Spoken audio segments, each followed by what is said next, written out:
con Gustavo Rezal, con quien comparto la coordinación de estas conferencias desde hace unos años.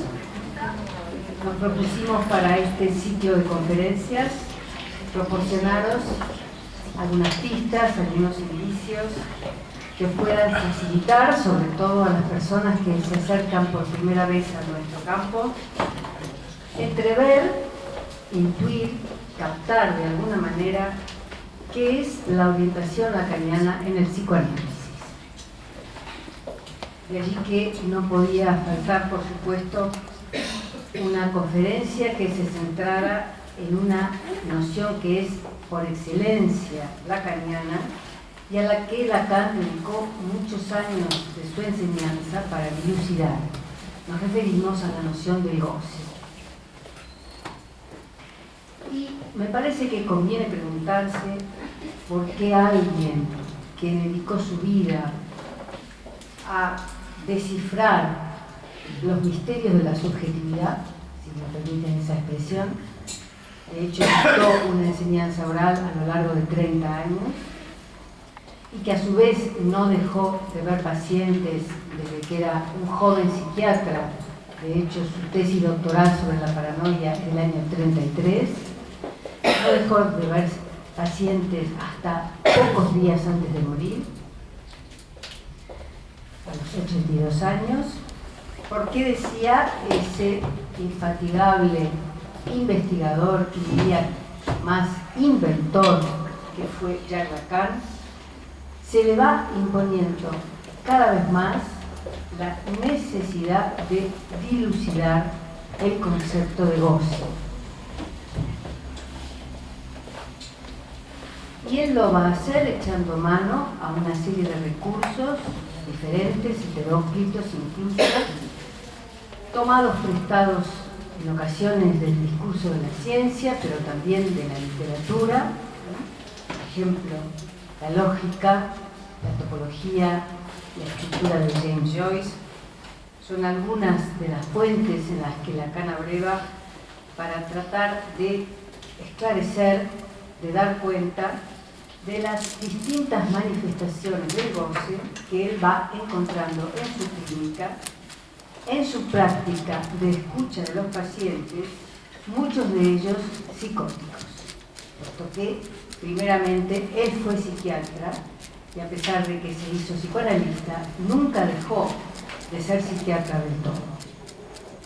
Así como Freud inventó el psicoanálisis para los neuróticos, fundamentalmente para las histéricas y los obsesivos, Lacan, sin embargo, entró en el campo analítico de la mano de la psicosis y decidió que en el psicoanálisis no se debía retroceder ante la psicosis. Por eso siempre reivindicó y dio extrema importancia al saber aportado por la psiquiatría clásica del siglo XIX y de principios del siglo XX. Psiquiatría francesa y alemana, sobre todo. Un saber que hoy en día parece que solo nos interesan los lacanianos, somos los que nos ocupamos de estudiar. Porque la orientación actual de la psiquiatría se rige por otros principios, fundamentalmente por los principios de rentabilidad.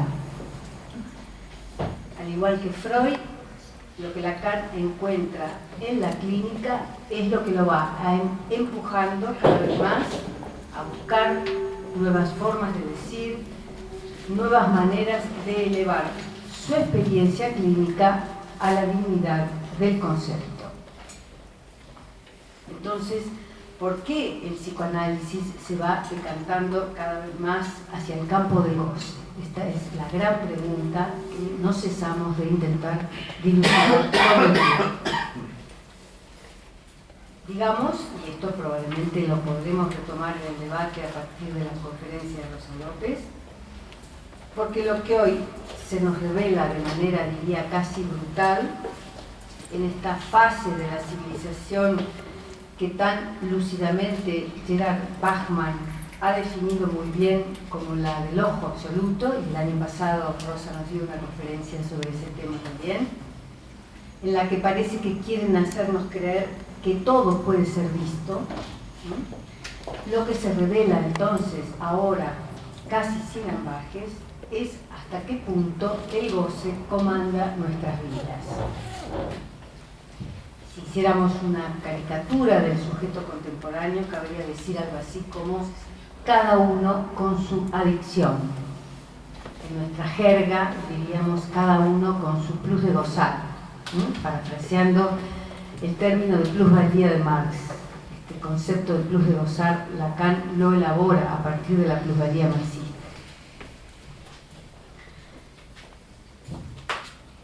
Sexo, trabajo, dinero, sustancias, incluso los medicamentos, sin mencionar apenas la diversidad de los síntomas propios de la época, como anorexias, bulimias, depresiones, toxicomanías de todo tipo. Todo puede ser reducido a una manera particular de gozar cada uno, porque el super yo de nuestra época precisamente tiene ese imperativo: goza. Lo que la clínica analítica le enseña a Lacan, ya para concluir, es que cada sujeto experimenta a su manera una inercia, una resistencia a abandonar ciertas posiciones de goce, aunque le machaquen la vida.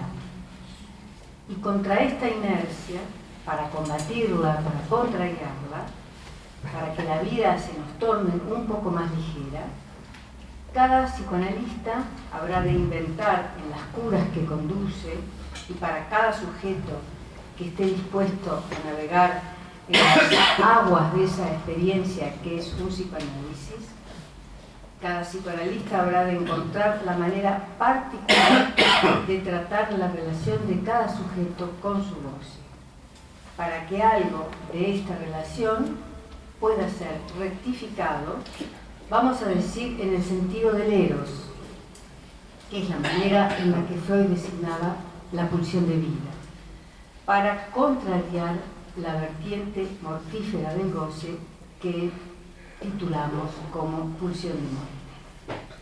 Entonces ahora le voy a dar la palabra a Rosa López, que es psicoanalista. Ella es miembro de la Escuela Lacaniana de Psicoanálisis y de la Asociación Mundial de Psicoanálisis.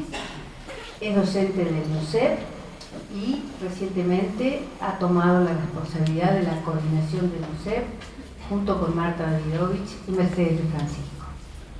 El título de la conferencia de Rosa es muy interesante. Quise buscar la referencia de Freud, de donde seguramente te has inspirado y no la pude encontrar. El título es El goce que se espera y el que nos desespera. Si tú luego me puedes orientar. Bueno, cuando Freud dice que entre lo que esperamos y lo que alcanzamos, bueno, ¿no? Claro, pero es una gran referencia. Es una gran referencia. Media obra de Freud. Bueno, entonces le doy la palabra sin más. Sí, el aire acondicionado. No, porque aunque somos muchos. buenas noches a todos. Aunque han bajado las temperaturas, creo que podríamos gozar demasiado aquí.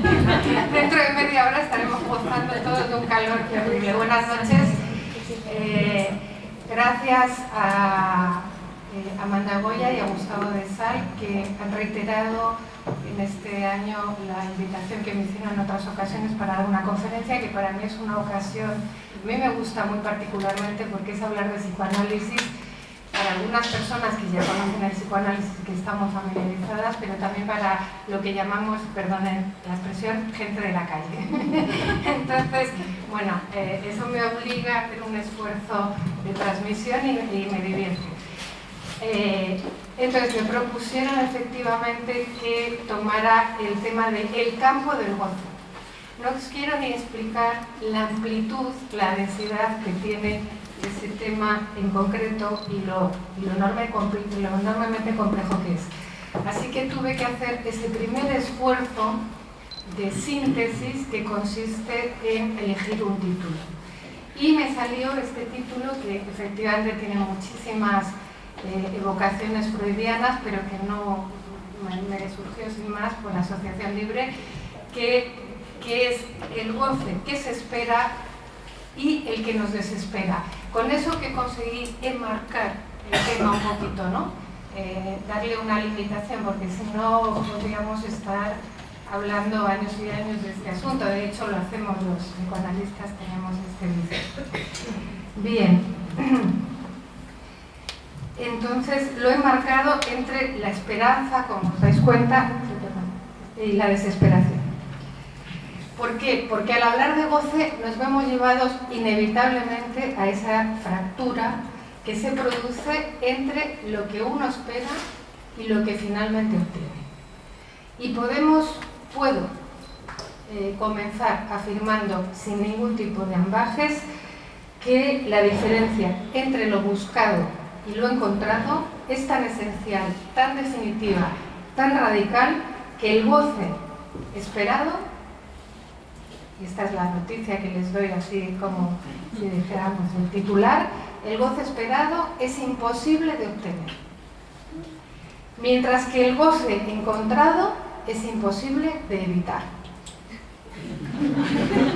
Vale, entonces os voy a dar, para que se entienda esta especie de trabalenguas, voy a traer una película muy antigua, pero bueno, se ve que no estoy muy puesta ahora en lo último, que no sé si os acordáis, Las amistades peligrosas. Sí, os acordáis. Concretamente, una escena en concreto, en la que el vizconde de Valmont, ¿no?, que era John Malkovich, un seductor amoral y depravado, se presta al juego de la perversión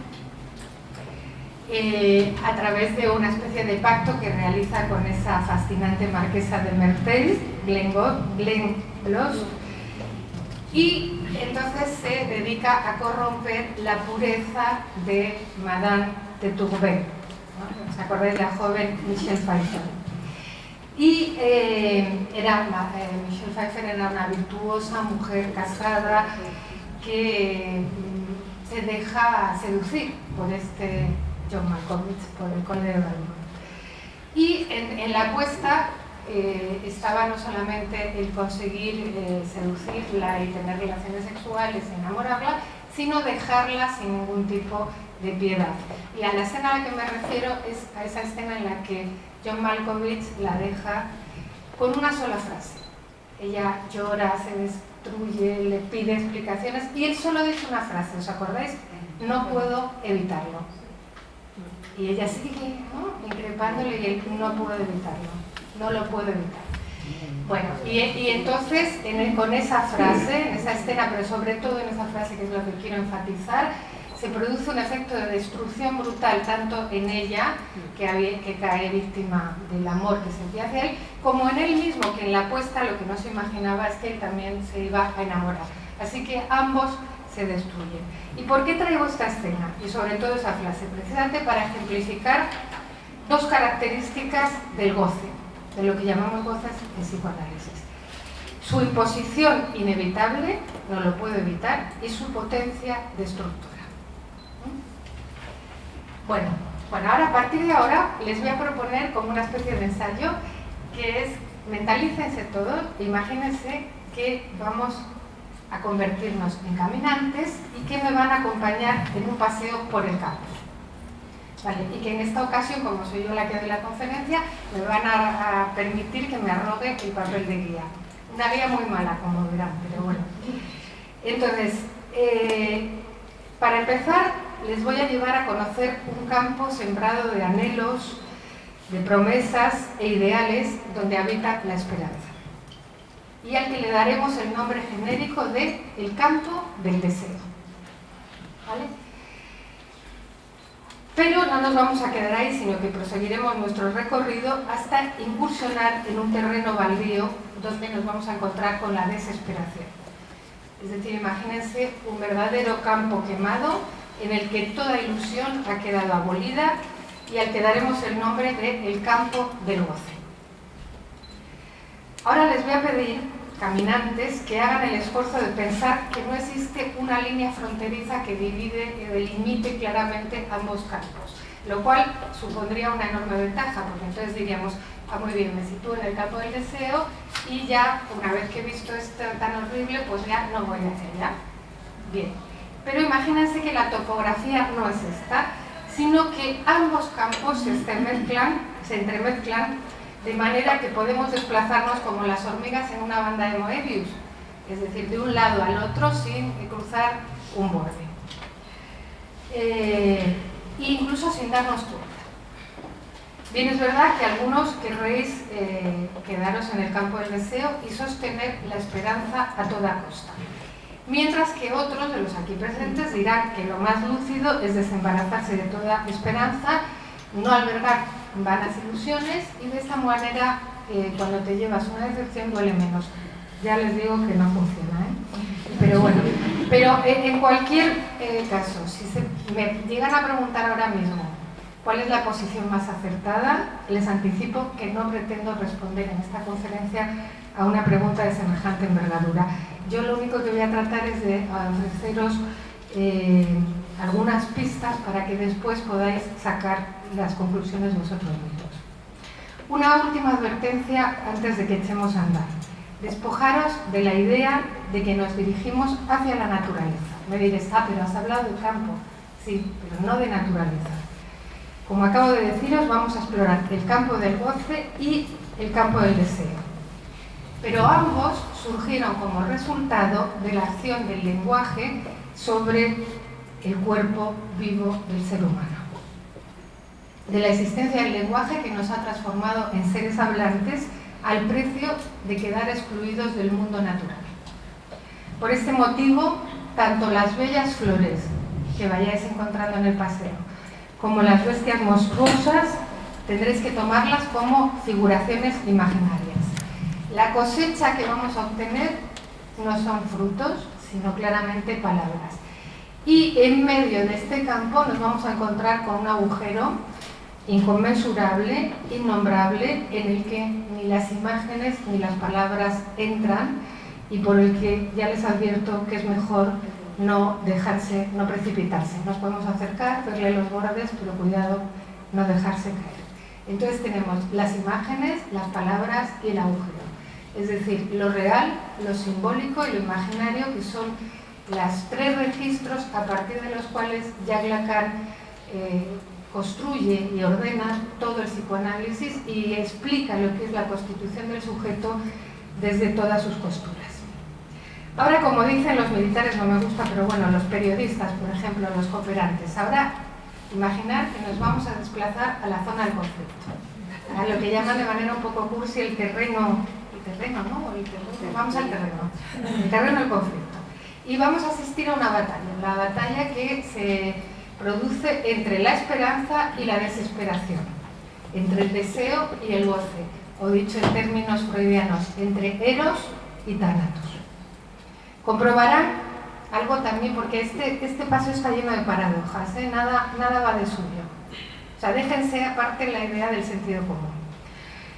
Comprobarán que estas fuerzas se oponen ferozmente, pero a la vez guardan una extraña y paradójica relación entre ellas.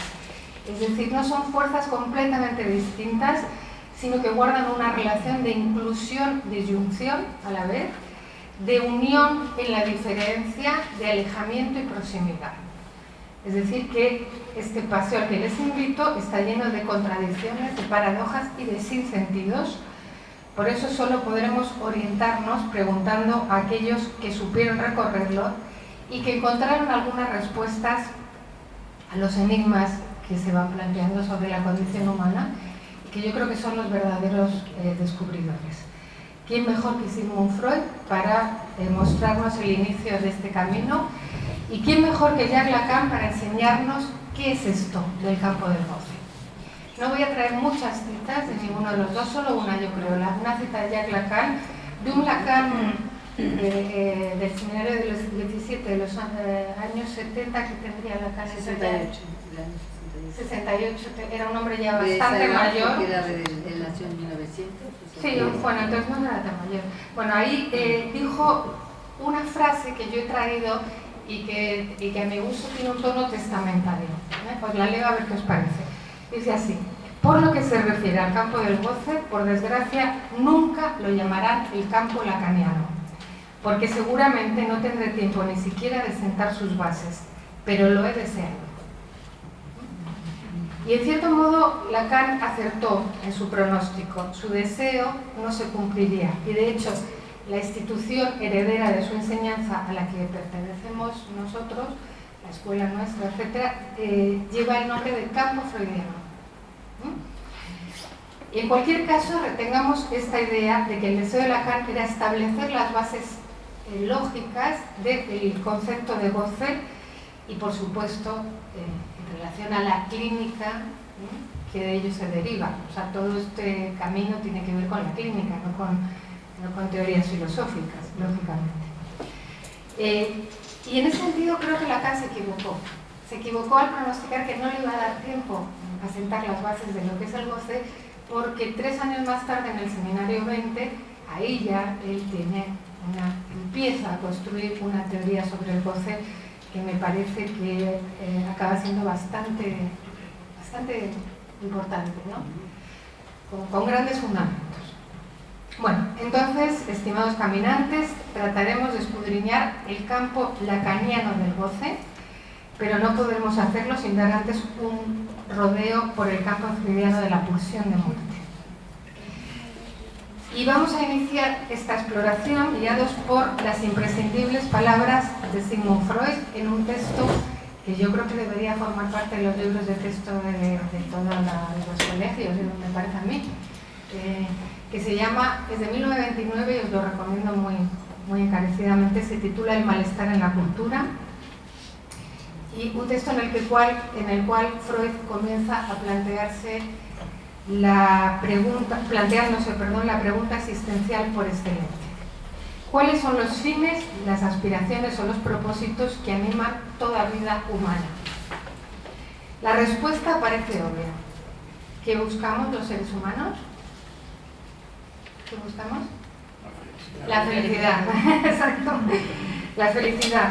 Los seres humanos aspiran a ser felices y esto lo sostiene toda la filosofía que precede a Freud, salvo 2 excepciones que son Kant y Sartre. Ahora bien, Freud no quiere aceptar sin más esta respuesta, que es nuevamente estos lugares comunes, y por eso está dispuesto a hacerla pasar por la prueba de la práctica clínica.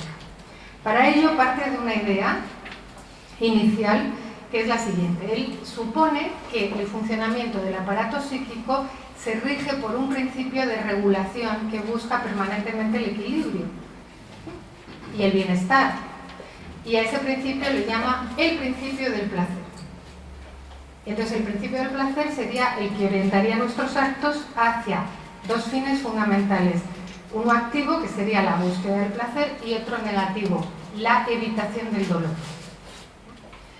Ahora bien, con la honestidad que siempre caracterizó a Freud, no retrocedió frente a las enormes paradojas que le mostraban sus pacientes y que objetaban constantemente el funcionamiento de este principio, de este programa.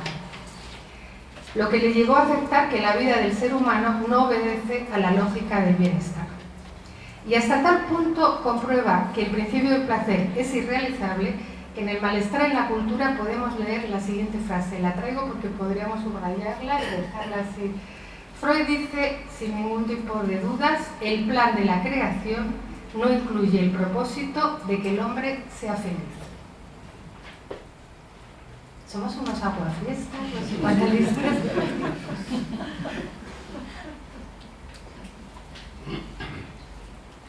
Bueno, pero es así. Es decir, los hechos clínicos nos lo demuestran y entonces le hacen pensar a Freud que si estamos programados para algo es precisamente para experimentar la desgracia. Somos muy proclives a experimentar el sufrimiento tal y como se deduce de lo que denominamos la compulsión a la repetición. ¿Qué es esto de la repetición? Es esa fuerza incoercible que nos lleva a repetir, pero a repetir lo peor, el error cometido una y otra vez, la decepción renovada, incluso el reencuentro con el trauma. Volver a buscar inconscientemente el trauma. Desafortunadamente lo que los seres humanos repetimos sin saber qué fuerza nos comanda, porque evidentemente es inconsciente, son los errores en lugar de los aciertos, el dolor y no el placer, los fracasos por encima de los éxitos.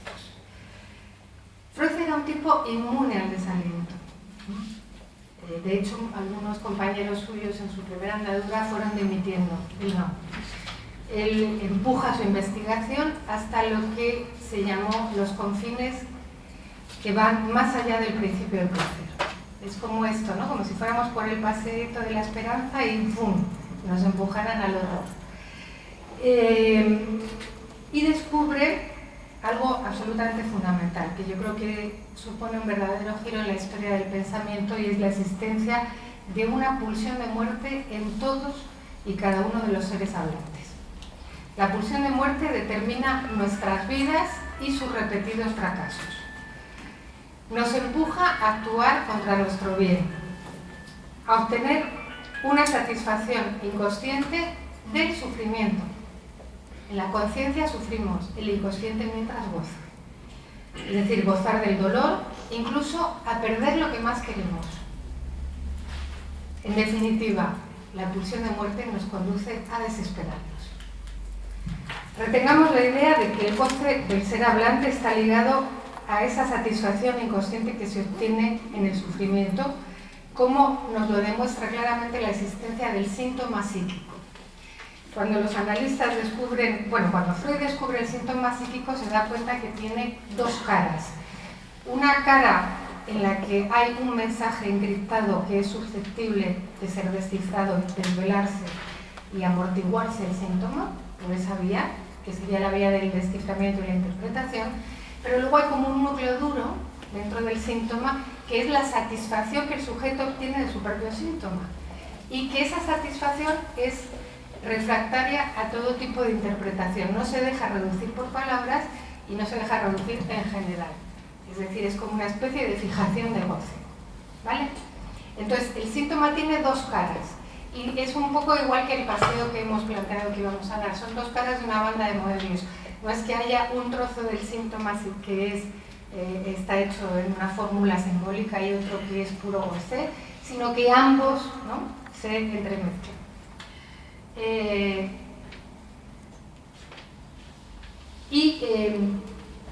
Volvemos a la cinta de Moebius, más que a las dos caras de una moneda. Las dos caras de una moneda hay que pasar por un borde, mientras que la cinta no. Así que en nuestro paseo imaginar que estamos yendo de manera bastante alocada del deseo al goce y del goce al deseo sin solución de continuidad.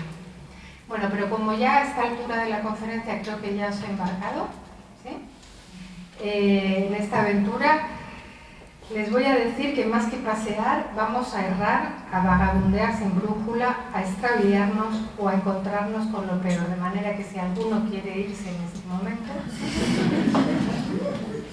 Bueno, pero no me voy a poner dramática. Voy al deseo, que es mucho más divertido. Voy primero al deseo, ¿vale?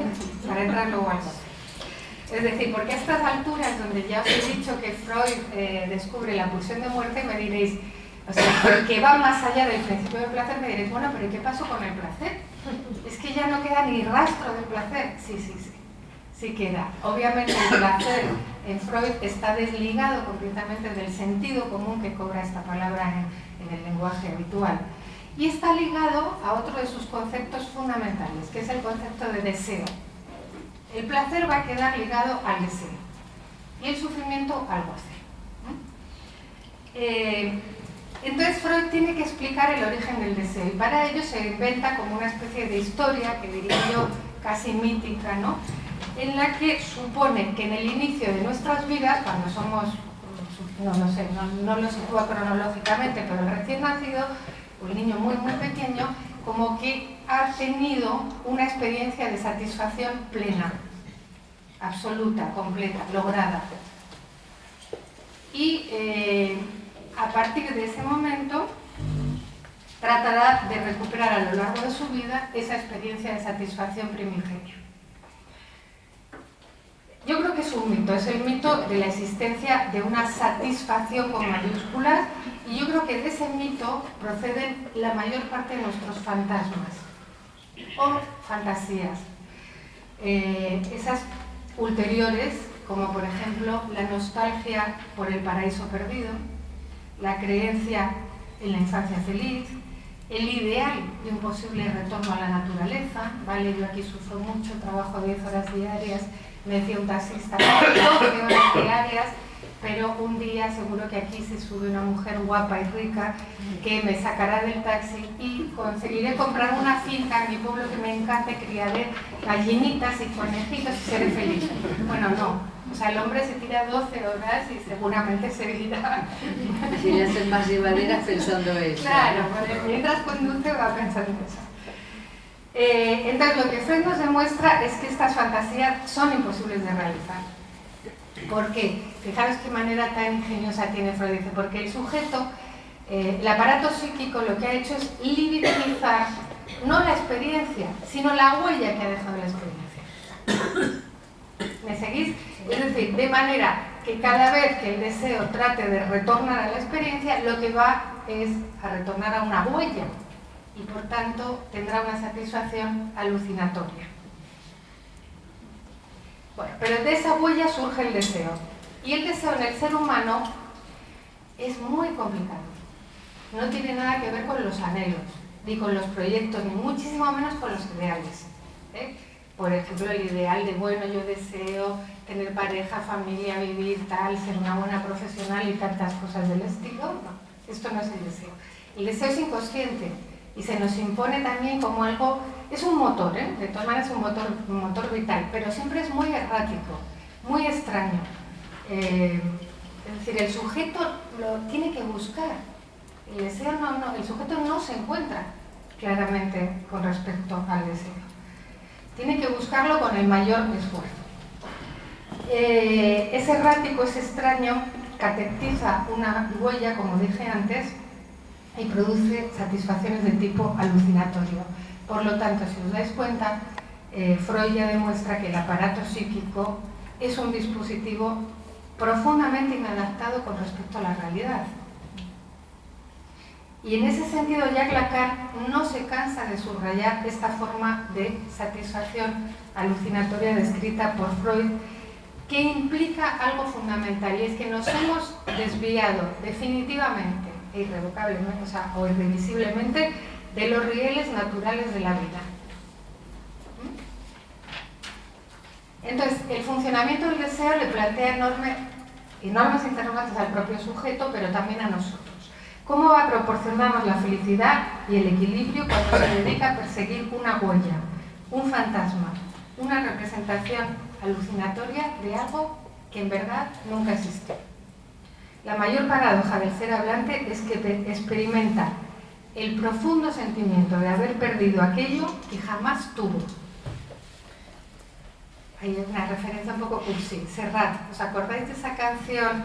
No hay nada más bello que lo que nunca he tenido. Bueno, es esto, ¿no? Nada más amado que lo que perdí. Pero lo que perdí es lo que nunca he tenido. Ahora bien, aunque el deseo nos proporcione la satisfacción, no proporcione. El deseo no proporciona la satisfacción esperada. Lo interesante es que en esa búsqueda incesante se constituye en el motor fundamental de la vida. En ese sentido, es importante que el sujeto pueda sostenerse en el campo del deseo, pues cuando el motor se debilita o directamente se apaga, los daños son serios, desde la depresión hasta el suicidio. Bueno, entonces, tenemos a Freud inventando mitos y tenemos a Lacan, yo creo que clarificando esos mitos, dándole de alguna manera una explicación más lógica que mítica, que mitológica. Porque en Freud este asunto del deseo y la satisfacción no deja de ser un tanto confuso, aunque hay que saber leer a Freud como lo hizo Lacan. Pero es Lacan quien dice que la razón, la causa por la cual estamos exiliados de la vida natural y del goce natural que comporta la vida, ese goce que suponemos plenamente placentero, la razón la encontramos en nuestra condición de seres hablantes. Dicho de otro modo, es la acción del lenguaje la que nos traslada a un mundo distinto, nos saca, nos exilia del mundo natural y nos lleva a un mundo simbólico. Y a partir de ahí se juega la partida. El sexo, el amor, ir al baño, comer, todo pasa por lo simbólico. Entonces, la consecuencia fundamental es que el goce natural de la vida ya no está a nuestro alcance, ni lo estará, y en su lugar surge un goce diferente marcado, entre otras cosas, por esta acción destructiva de la pulsión de muerte.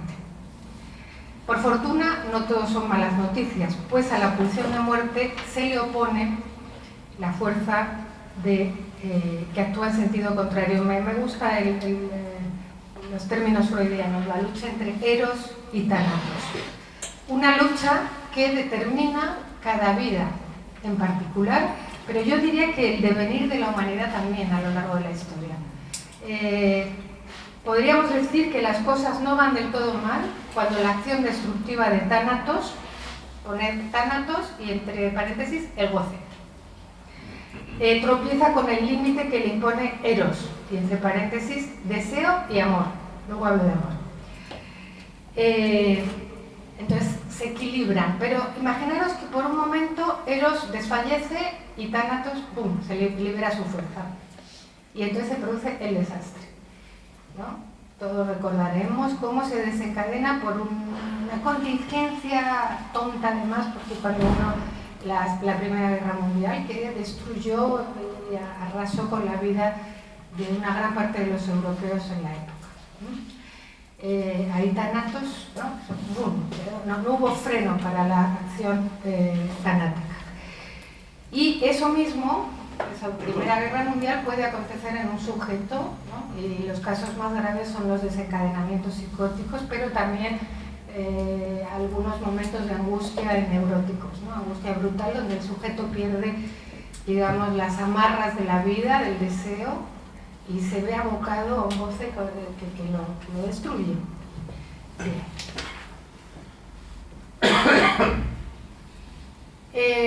Sin embargo, aunque habitamos todos sobre esta especie de polvorín, que es la lucha entre eros y tánatos, el campo del deseo y el del goce, el ser hablante, como dije antes, entretiene sus días cultivando una fantasía cargada de esperanzas que alimenta la ilusión de un porvenir ideal en el que se dibuja siempre un horizonte de felicidad posible. Como en el conocido cuento de la lechera, todos vamos a trabajar por la mañana, ¿no? Y en el camino imaginamos las posibles alternativas que nos permitirían llevar otro tipo de vida. ¿No os entretenéis a veces con lo de ¿y tú qué harías si te tocara la lotería? ¿Y qué dejarías de hacer? Como le preguntan a un médico en el quirófano, a un actor de una serie que no me acuerdo, que hacía de médico, y le dice: oye, ¿a ti te tocara la lotería dejarías la medicina? Y dice: en medio de una operación. Pues están las historias trágicas de los que ganan la lotería. No, claro. Que hay de todo en la viña del Señor. Pero bueno, si no es la lotería, en la fantasía de ¿y si encontrara el amor de mi vida? ¿No? Como decía Freud, el chico jovencito que va a trabajar a casa de un jefe, y por primera vez, y en el camino va diciendo: seguro que el jefe tiene una hija, seguro que es linda, seguro que él es rico, seguro que se enamora de mí, seguro que me caso, me quedo con la imprenta, etcétera, ¿no? Entonces, lo interesante es que mientras cultivamos estas expectativas, nuestra vida transcurre generalmente en la insatisfacción. A veces entre el cansancio y el aburrimiento, cuando no la depresión y la angustia. Vale. A veces somos felices, no digo yo que no, ¿eh? Sí, claro que sí, que hay momentos de enorme felicidad y de enorme placer. Ahora, prueben a repetirlos. Intenten repetirlos. Verán cómo no les sale. No les sale igual. No es lo mismo. ¿No? Yo todos los días. Es decir, la felicidad no se repite y el sufrimiento no se repite tal cual. Tenemos siempre momentos de felicidad, pero supongamos que se puede haber sido tan feliz en un lugar como para no querer volver jamás, o intentar volver para ver si se recupera eso. Y entonces, prueben a repetir esa experiencia de felicidad, creando las condiciones idóneas. Vuelvan al mismo escenario, reproduzcan idénticas circunstancias, reconstruyan cada uno de los detalles y solo van a comprobar que la repetición en ese plano es imposible. En resumen, tenemos por una parte un tipo de repetición que es imposible de conseguir y por otra, una repetición, que nos dije al principio, que es imposible de evitar. La repetición que se nos impone es aquella que en la conciencia no querríamos ni ver, la que querríamos anular. ¿Por qué? Porque actúa contra nosotros mismos, contra nuestros intereses. Y ahí nos podemos plantear toda una serie de preguntas, como es que los seres humanos viven abocados a sucesivos desencuentros. ¿Cuál es el genio maligno que se divierte con nuestros tropiezos? ¿Cómo puede darse una lógica tan inexorable que nos conduzca a cometer el mismo error? Y es a ese nivel que vamos a encontrar el goce que nos desespera. Bueno, entonces vamos a preguntar por la causa, nuevamente, primero a Freud, luego a Lacan, para que orienten nuestro recorrido. Les vamos a preguntar, ¿de dónde procede este goce tan contrario a nuestros ideales?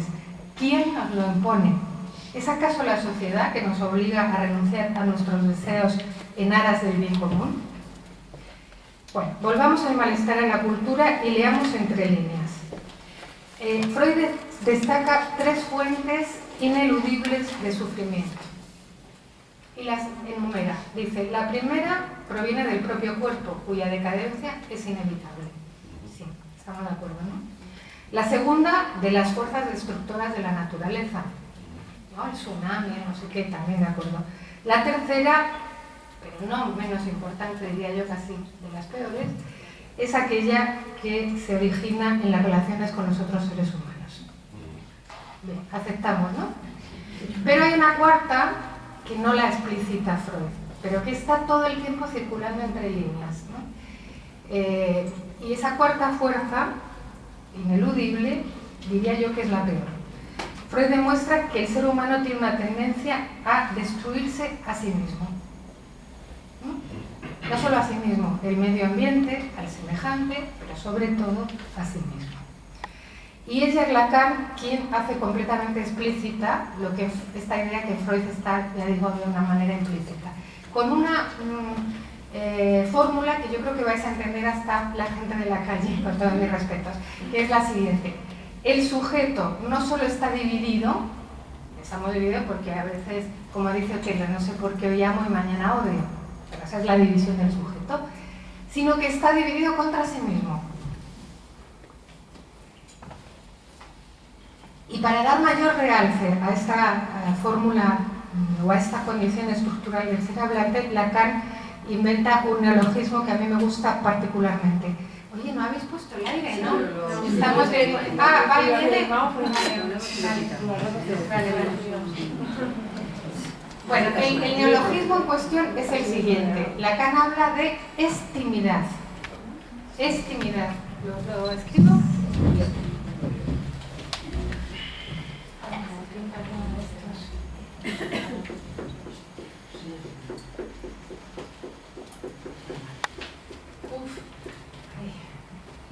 Estimidad. Es un término que es un neologismo, es decir, que con él trata de dibujar una suerte de topología como la que hemos ido evocando todo el tiempo, como lo del hemos pasado de un lado al otro, etc. Pero me gusta más este término, estimidad, es que una topología donde lo más exterior y desconocido es al mismo tiempo lo más íntimo y personal. Lo extranjero y lo íntimo a la vez. Lo extraño y lo más propio. ¿Me seguís, no? Y yo creo que me seguís porque supongo que casi todos, salvo aquellos que cultivéis una visión paranoica de la vida, podréis reconocer la sensación de que el mayor enemigo que tenéis habita en vosotros mismos. Que es esa especie de monstruo desconocido, que goza haciéndoos daño. Eso es la estimidad. Volvamos a los fantasmas. Están los fantasmas de la lechera y del chico que va y del taxista. Todos estos que prometen un horizonte ilusionante, etc.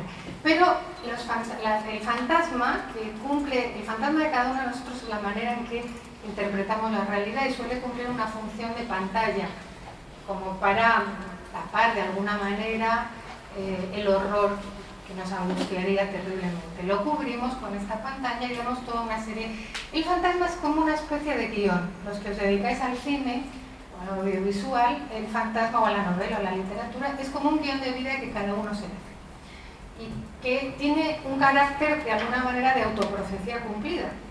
Entonces, entre los fantasmas están esos anhelantes que prometen un porvenir maravilloso, pero están los fantasmas que nos vaticinan el fracaso, del estilo de, a ver, porque he traído algunos de mi propia clínica, de algunos pacientes, es decir, un paciente que me quiere convencer de que él, de que su vida está asignada por la mala suerte. Y cuando llega al metro, justo en ese momento decide arrancar. Eso le pasa a Gustavo.